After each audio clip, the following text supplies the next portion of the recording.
उत्तर प्रदेश के मुख्यमंत्री योगी आदित्यनाथ के ऑपरेशन टॉर्च पर अब नजर डालते हैं। जी हां, यूपी में आधी रात को पुलिस धमकती है, टॉर्च लेकर पूछती है कागज कहां हैं।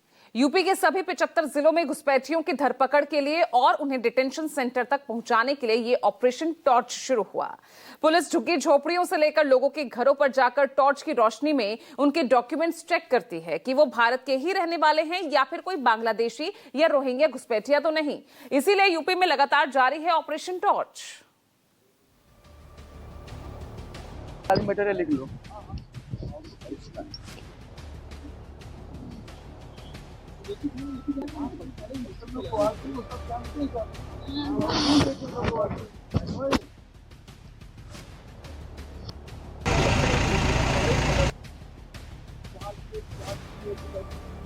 भैया थोड़ा सा चेक करना है ऑपरेशन टॉर्च वाला भी हम चेक करते हैं। भाई क्या कर रहा है प्रशासन? यहाँ पे इतनी कोई रह क्यों रहे लोग? भाई लाइट इधर लिया इस साइड से। तुम्हारे कहाँ बच्चों के नीचे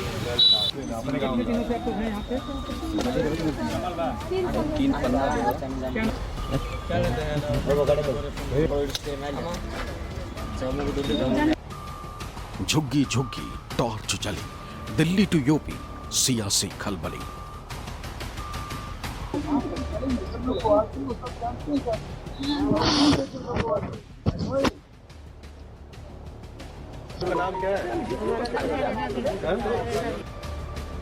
घुसपैठियों के खिलाफ योगी मार्च, लगातार जारी है ऑपरेशन टॉर्च।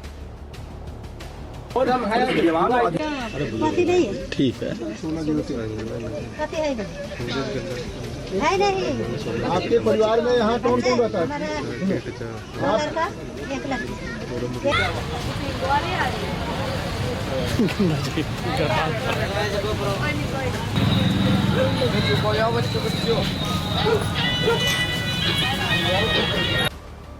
जो कागज दिखाएगा वही हिंदुस्तान में ठहर पाएगा।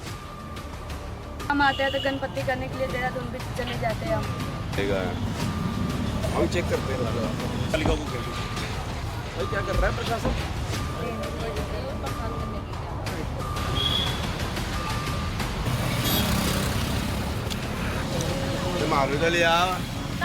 भाई लाइट इधर लिया इस साइड से। पैन कार्ड भी बना रखा सर।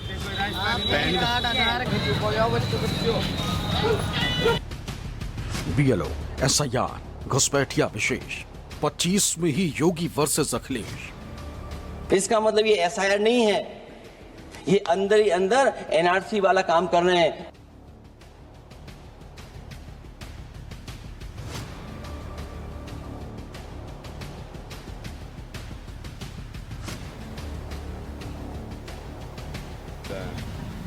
उत्तर प्रदेश में घुसपैठियों को चुन चुन कर बाहर निकालने के लिए रात में ऑपरेशन टॉर्च लगातार जारी है। यहाँ पे इतनी कोई रह क्यों रहे लोग? भाई लाइट इधर लिया इस साइड से। तुम्हारे कहाँ बच्चों के नीचे ठीक है। आपके परिवार में यहाँ कौन कौन रहता है?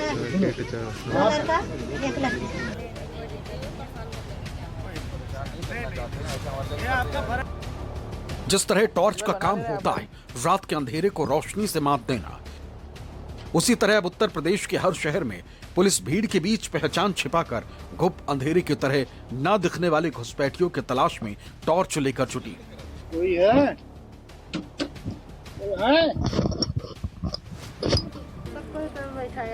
सबसे पहले कौन आया है? पता नहीं सर, 15 साल से रह रहे हैं, सबसे ज्यादा लग रहा है कि आप ही।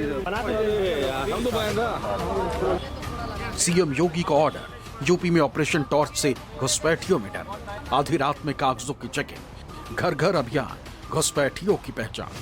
एसआईआर के बीच ऑपरेशन घुसपैठियों पर छिड़ी बहस, घुसपैठियों की पहचान डिटेक्ट, डिलीट, डिपोर्ट। पूरे उत्तर प्रदेश के तमाम इस तरीके की झुग्गी झोपड़ियों में, बस्तियों में अभियान चल रहा है और इसी अभियान के तहत ही अमरोहा से एक बांग्लादेशी महिला गिरफ्तार हुई जो अपने पति के साथ यहाँ पर आ गई थी और उसके बहुत सारे वीडियो हैं। जब वो उसका एक वीडियो है जिसमें वो कह रही कि बाय बाय बांग्लादेश, इस तरीके से बहुत सारे उसके खिलाफ एविडेंस मिले, इसको पुलिस ने गिरफ्तार कर। संसद से लेकर सड़क तक एसआईआर यानी स्पेशल इंटेंसिव रिवीजन पर विपक्ष के बवाल के बाद 5 राज्यों और 1 केंद्र शासित प्रदेश में एसआईआर की तारीख बढ़ा दी गई। यूपी में एसआईआर की आखिरी डेट 15 दिन बढ़ाकर 26 दिसंबर तक कर दी गई, लेकिन विपक्ष के कई दिग्गज नेता बार बार एसआईआर को अंदर खाने एनआरसी का नाम दे रहे हैं, जबकि सरकार ने संसद में एसआईआर का जवाब देते हुए मैसेज क्लियर कर दिया है कि कुछ भी हो जाए घुसपैठियों को बख्शा नहीं जाएगा।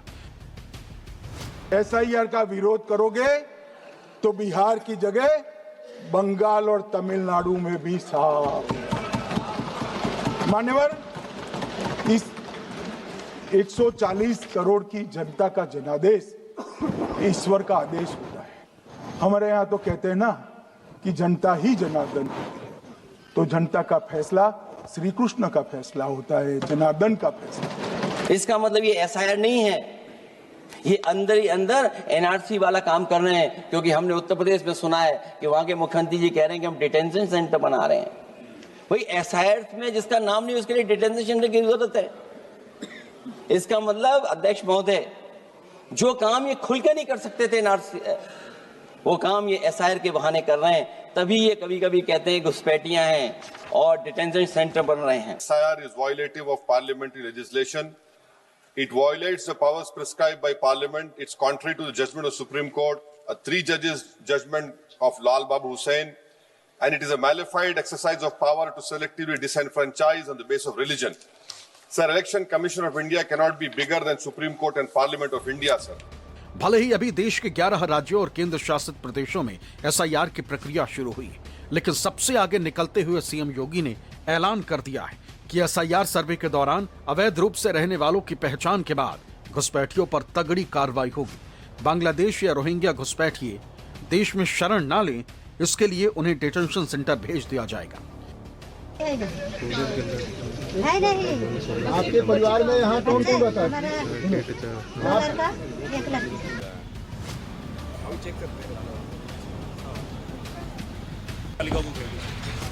भाई क्या कर रहा है प्रशासन? यहाँ पे इतनी बुरी तरह रह क्यों रहे लोग? भाई लाइट इधर ले आओ, इस साइड से। तुम्हारे कहाँ बच्चों के नीचे? यूपी में कई डिटेंशन सेंटर बनकर तैयार हैं और सीएम योगी ने यूपी के सभी 75 जिलों में घुसपैठियों की धरपकड़ के लिए ऑपरेशन टॉर्च शुरू कर दिया। लखनऊ, वाराणसी, मुजफ्फरनगर, कानपुर, गोरखपुर, संभल और अमरोहा, अयोध्या जैसे बड़े शहरों में पुलिस की टीम जगह जगह जाकर उन इलाकों में रह रहे लोगों की जांच कर रही जिनके घुसपैठियों होने की आशंका है। देखिए किस तरह से शहर शहर यूपी में ऑपरेशन टॉर्च के सहारे पुलिस प्रशासन लगातार मुस्तैदी के साथ घुसपैठियों की खोज में जुट गया है। दिन हो या रात, पुलिस इस वक्त मानो युद्ध स्तर पर एसआईआर के जरिए घुसपैठियों को ढूंढने और खदेड़ने के मिशन में जुट गई। देश में गणना चरण जो 11 दिसंबर जिसकी अंतिम तिथि थी, अब भारत निर्वाचन आयोग ने 15 दिन का और समय दे दिया है। अब गणना चरण 26 दिसंबर तक चलेगा और वैसे तो उत्तर प्रदेश में हमारा काम पूरा हो गया है लगभग, लेकिन चूंकि ऐसे वोटर्स जिनको चिन्हीकरण जिनका हुआ है कि इनका नाम ड्राफ्ट वोटर लिस्ट में नहीं आ रहा, लगभग 2,95,00,000 के आसपास ऐसे वोटर चिन्हित हुए हैं। टोटल वोटर लिस्ट का 19% है, 19%, और ये एक बड़ी संख्या है। तो हमने अनुरोध किया था भारत निर्वाचन आयोग से कि एक बार पुनः हम वरिष्ठ अधिकारियों को लगाकर, सुपरवाइजर्स को लगाकर इसकी जांच कर लें कि कोई जेन्युइन वोटर गलती से इस श्रेणी में ना चला गया हो। एक तरफ विपक्ष लगातार चुनाव आयोग के एसआईआर के पीछे ही पड़ा हुआ है, लेकिन दूसरी तरफ यूपी की सियासत घुसपैठियों की शिनाख्त कर धरपकड़ तक पहुंच चुकी है। पहले तो योगी को उम्मीद थी कि चुनाव आयोग एसआईआर करेगा और सारे घुसपैठिए पकड़े जाएंगे, लेकिन बिहार में एसआईआर हुआ, चुनाव तक खत्म हो गया, लेकिन कोई घुसपैठिया नहीं मिला। दूसरी तरफ एसआईआर पर बंगाल में सियासत आई है, लेकिन घुसपैठियों और रोहिंग्याओं का अता पता ही नहीं। कुछ बॉर्डर पर भागते हुए जरूर दिखाई दिए, लेकिन आंकड़ों का अंदाजा तक नहीं है। ऐसे में यूपी की हुकूमत एसआईआर के भरोसे नहीं बैठना चाहती। ये एक बस्ती है, बस्ती की भी आपको तस्वीर दिखा दें। ये यहाँ पर चूंकि जितने भी आसाम से लोग आके यहाँ पर रह रहे हैं, ये ज्यादातर एक ही गांव के लोग होते हैं और इस तरीके से झुग्गी बना करके रहते हैं। चूंकि जहां भी खाली मैदान मिल जाता है वहीं पर ये लोग बस जाते हैं और देखिए कूड़ा बीनने का काम करते हैं। आपको देख रहे हैं कि बड़ी संख्या में यहाँ पे बोरों में कूड़े भरे हुए आपको नजर आ जाएंगे। कूड़े का काम करते हैं और यहीं पर बस्ती बना करके, झुग्गी बना करके रहते हैं। ये देखिए आप, छोटे बच्चे भी आपको बाहर सड़क पे मिल जाएंगे। डॉक्यूमेंट चेक हो गए आप लोगों के? अच्छा, क्या नाम है भाई आप लोगों का? कहाँ से आए आप लोग? आसाम से। अच्छा, क्या नाम है आपका? रमोला खातून। अच्छा, कोई तकलीफ तो नहीं हुई? अच्छा, ये अभियान जो चल रहा है योगी सरकार का, इसको सही मान रहे ना, ताकि कोई अवैध रूप से आपके बीच में ना आ जाए? हाँ सही है। सही है। आप बताइए क्या नाम है आपका? अकलीमा खातून। आप लोग सब एक ही गाँव के हैं? हाँ हाँ। ये कौन है आपकी? ये हमारा वो जो हस्बैंड का बहन है। अच्छा, आपकी नंद हुई है? हाँ हाँ। तो ये बताइए कि यहाँ पर आराम से रहने में तकलीफ तो नहीं, कोई परेशानी तो नहीं हो रही ना यहाँ पर? नहीं। योगी ने सिर्फ प्रशासन और अधिकारी के साथ जनता को ही घुसपैठिया पकड़ो अभियान में शामिल करने की अपील कर दी है, क्योंकि जो आंकड़े निकल कर सामने आ रहे हैं वो ऑपरेशन टॉर्च के पीछे की सबसे बड़ी वजह हो सकती है। क्योंकि 10 दिसंबर तक उत्तर प्रदेश में 15,44,30,092 मतदाताओं में से 99.24% के नाम वोटर लिस्ट में डिजिटाइज्ड हुए, लेकिन बांटे गए कुल फॉर्म में से 80.85% ही वापस आ पाए थे, जिसमें 76% फॉर्म की मैपिंग भी हो गई थी। इसमें पता चला कि 1,27,00,000 लोग अपने पते पर नहीं मिले, करीब 46 लाख वोटर्स की मौत हो चुकी है, 23.69 लाख वोटर के 2 पते बने हुए हैं, जबकि 84 लाख ऐसे वोटर हैं जिनका कुछ पता नहीं चल पा रहा। इस तरह कुल 2,91,00,000 फॉर्म का इंतजार चुनाव आयोग को है। मेरा नाम सद्दाम बेग है। क्या काम करते हो तुम यहाँ पे? जी LSA में काम करते हैं हम लोग। LSA क्या हुआ? ये नगर निगम में। अच्छा, नगर निगम का जो सफाई अभियान? जी जी। अच्छा, उसके तहत काम करते हो? जी। आप साथी में हो? जी हम साथी में। हवेसुद्दीन। अच्छा, सब लोग इसी बस्ती के हो? जी सब इसी के। और ये नगर निगम का काम करते हो। देखिए, नगर निगम ने बाकायदा इनको दिया हुआ यूनिफॉर्म पहनने के लिए। और हाथ में ये क्या चीज है? ये अच्छा, राशन कार्ड कहाँ का बना हुआ है? ये आसाम की है। अच्छा, आसाम में राशन कार्ड बना हुआ है? हाँ हाँ।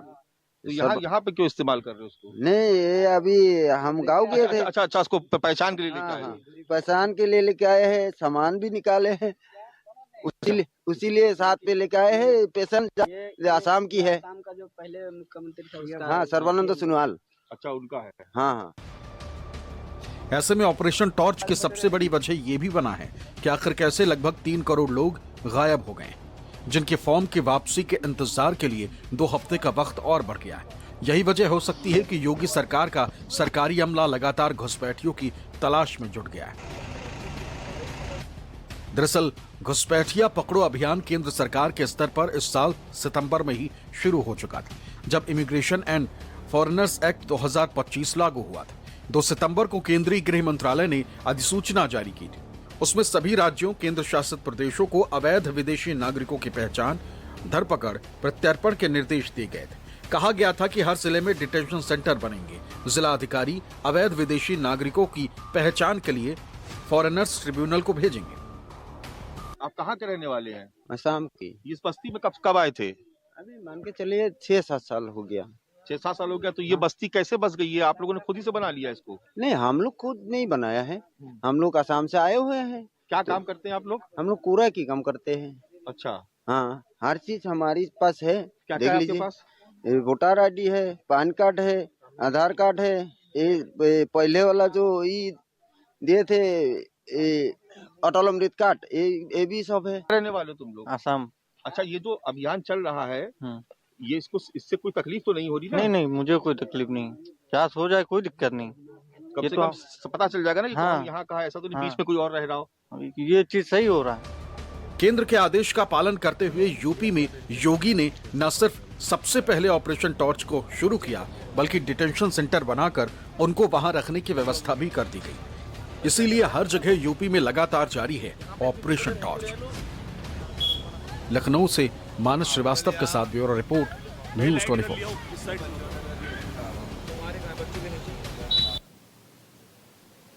ऑपरेशन टॉर्च के दौरान यूपी में एक बड़ी कामयाबी भी हाथ लगी है। अमरोहा पुलिस ने एक बांग्लादेशी महिला को गिरफ्तार किया है, जो कि बांग्लादेश से नेपाल के रास्ते अमरोहा में कई महीने पहले आई थी, जिसके बाद ये बांग्लादेशी महिला फर्जी पहचान पत्र बनवाकर रह रही थी। देखिएगा रिपोर्ट। बांग्लादेश की एयरलाइन सबसे বেশি কষ্ট লাগছে আমার মাকে দেখো রাস্তায় দেখো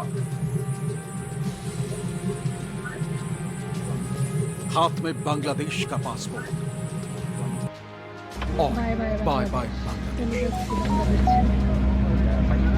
যাওয়ার রাস্তাটা 6 ঘন্টা इन तीनों रील से आप भी समझ गए होंगे कि ये महिला बांग्लादेश की रहने वाली है, लेकिन जानकर हैरान रह जाएंगे कि ये महिला गिरफ्तार हुई है यूपी में योगी फोर्स के ऑपरेशन टॉर्च के तहत। अवैध रूप से 2 महीने से अमरोहा धनौरा में रहने वाली बांग्लादेशी बेगम यानी रीना और उसके पति राशिद अली, जिसने पुलिस को बिना जानकारी दी अवैध तरीके से शरण दी, इन दोनों को गिरफ्तार कर लिया गया। अमरोहा से एक हैरान कर देने वाला मामला सामने आया, जहां पर एसआईआर के बीच एक बांग्लादेशी महिला को पुलिस ने गिरफ्तार किया है, जो अवैध तरह से नेपाल बॉर्डर से अमरोहा आई थी और अमरोहा में अवैध तरह से रह रही थी। वहीं खुफिया एजेंसी को गुमराह करके ये महिला यहाँ रह रही थी, जिसके बाद पुलिस ने महिला और उसके पति को गिरफ्तार कर लिया, दोनों पर मुकदमा दर्ज कर लिया। मैं कैमरामैन से गुजारिश करूंगा कि यही वो मकान है जहां पर अवैध तरह से महिला रह रही थी, जो लगभग सऊदी अरब में दोनों एक अस्पताल में काम करते थे, जिसके बाद सऊदी अरब से लगभग 5 साल पहले वो दोनों आपस में मिले थे, जिसके बाद वो बांग्लादेश गए। वहां रहने के बाद अवैध तरह से नेपाल बॉर्डर से वो भारत में एंट्री करते हुए उसने अवैध तरह से यहाँ पर रहना शुरू कर दिया, जिसके बाद पुलिस ने खुफिया एजेंसी की जानकारी के बाद उस महिला को गिरफ्तार कर लिया, साथ ही उसके पति राशिद को भी गिरफ्तार किया है। खुफिया विभाग के अधिकारियों ने दोनों से पूछताछ की। फिलहाल पुलिस आगे की कानूनी कार्रवाई में जुटी हुई। अमरोहा में बांग्लादेशी महिला और पति गिरफ्तार। 2 महीने से अवैध रूप से रह रही थी बांग्लादेशी महिला का नाम रीना बेगम, पति का नाम राशिद अली। दोनों ने सऊदी अरब में शादी की। अक्टूबर 2025 में नेपाल बॉर्डर से अवैध एंट्री। सर बताएं, जो ये महिला अवैध तरह से आई है, इंडिया में प्रवेश किया, धनौरा कस्बा में पकड़ी गई है, क्या है पूरा मामला? थाना मंडी धनौरा क्षेत्र अंतर्गत एक अवैध रूप से रह रही बांग्लादेशी महिला की सूचना प्राप्त हुई थी। सूचना पे तत्काल मौके पे पुलिस पहुंची तो यह प्रकाश में आया कि यह रीना बेगम नाम की महिला है, जो बांग्लादेश की निवासी है। इसने मंडी धनौरा निवासी राशिद से शादी की है। इनकी मुलाकात सऊदी अरेबिया में हुई थी, जहां पे ये लोग काम करते थे। 6 वर्ष पूर्व इनकी शादी हुई है। ये कुछ समय पहले बांग्लादेश आए और बांग्लादेश से टूरिस्ट वीज़ा लेके ये नेपाल पहुंची और अवैध रूप से बिना किसी वैलिड डॉक्यूमेंट्स के इन्होंने इंडिया में प्रवेश किया और अवैध तरीके से यहाँ पे रह रहे थे। इसमें सुसंगत धाराओं में दोनों के विरुद्ध मुकदमा पंजीकृत किया गया है। बाय बाय बांग्लादेश, चलो जाच्छी बांग्लादेश। रीना बेगम का एक वीडियो वायरल हो रहा है। वीडियो में फ्लाइट में बैठी और बाय बाय बांग्लादेश कहती नजर आ रही है। बाय बाय बांग्लादेश, चलो जाच्छी बांग्लादेश। एक दूसरे वीडियो में रीना बांग्लादेश एयरलाइंस के विमान के आगे खड़ी होकर बंगला भाषा में कुछ कहती नजर आ रही है। रीना बेगम की रील से साफ जाहिर हो रहा है कि वो बांग्लादेशी है। उसका बांग्लादेश कनेक्शन सामने आने के बाद से ही खुफिया एजेंसियां अलर्ट थी और इनपुट के आधार पर जब लोकल पुलिस ने दबिश दी तो रीना बेगम ने पहले तो बरगलाने की कोशिश की, लेकिन जब सख्ती के साथ पुलिस ने दस्तावेज मांगा तो बांग्लादेशी बेगम कोई डॉक्यूमेंट नहीं दिखा पाई। रीना बेगम के पास से निकाह की रसीद मिली। खुफिया एजेंसी ने दोनों से 8 घंटे की पूछताछ। पहले रीना ने खुद को पश्चिम बंगाल का बताकर गुमराह किया। दस्तावेज नहीं दिखा पाने के बाद बांग्लादेशी होना स्वीकारा। ढाका के गाजीपुर की रहने वाली है रीना बेगम। दोनों सऊदी में एक अस्पताल में करते थे नौकरी। पहली पत्नी के रहते हुए राशिद ने की दूसरी शादी। रीना बेगम पर विदेशी अधिनियम के तहत केस। आरोपी राशिद पर घुसपैठिए को शरण देने का आरोप। अमरोहा से एक हैरान कर देने वाला मामला सामने आया, जहां पर अवैध तरह से अमरोहा में रह रही बांग्लादेशी महिला रीना बेगम को गिरफ्तार किया है। साथ ही उसके पति राशिद को भी गिरफ्तार किया है। दोनों की मुलाकात लगभग 5 साल पहले सऊदी अरब में हुई। दोनों सऊदी अरब में एक ही अस्पताल में जॉब करते थे। बताया जा रहा है कि कुछ समय पहले यह रीना अपने पति के साथ बांग्लादेश गई थी। वहां पर रह के आने के बाद उसने अमरोहा में नेपाल के जरिए अवैध तरह से भारत में प्रवेश किया और उसके बाद वह अमरोहा पहुंची। अमरोहा के धनौरा में मोहल्ला कटरा में वह अवैध तरह से रह रही थी। पूछताछ में रीना बेगम ने बताया कि वो ढाका जनपद के गाजीपुर के रहने वाली और उसके पिता का नाम सुलेमान शेख है। रीना बेगम भी सऊदी अरब में उसी अस्पताल में नौकरी करती थी जहां राशिद अली के पास फर्नीचर का ठेका था। यही दोनों के बीच नजदीकियां बढ़ी और उन्होंने निकाह कर लिया। पुलिस ने रीना का फोन भी कब्जे में ले लिया। बांग्लादेशी रीना बेगम भले ही अमरोहा में छिप कर रह रही थी, लेकिन सोशल मीडिया प्रोफाइल देखकर लग नहीं रहा कि उसे कोई खौफ था। तभी तो वो धड़ल्ले से रील बना रही थी और 3.5 लाख से ज्यादा फॉलोवर्स थे। अपने प्रोफाइल पर भी रीना बेगम ने दिल्ली मेंशन कर रखा था। बांग्लादेशी कंटेंट भी वो भारत से ही छिपकर बना रही थी। अपने पति और बच्चे के साथ कई रील्स उसने अमरोहा वाले घर से ही बनाकर वायरल भी की। रीना 2 महीने से यहीं छिपी थी, लेकिन पूछताछ में बताया कि दोनों सऊदी अरब से पहले नेपाल और बस के जरिए दिल्ली होते हुए मंडी धनौरा पहुंचे और रीना से सख्ती से पूछताछ की जा रही है कि कहीं इसका कोई और कनेक्शन तो नहीं, इसने कोई फर्जी कागज तो नहीं बनवाए। अमरोहा से मोहम्मद इमरान के साथ ब्यूरो रिपोर्ट, न्यूज़ 24।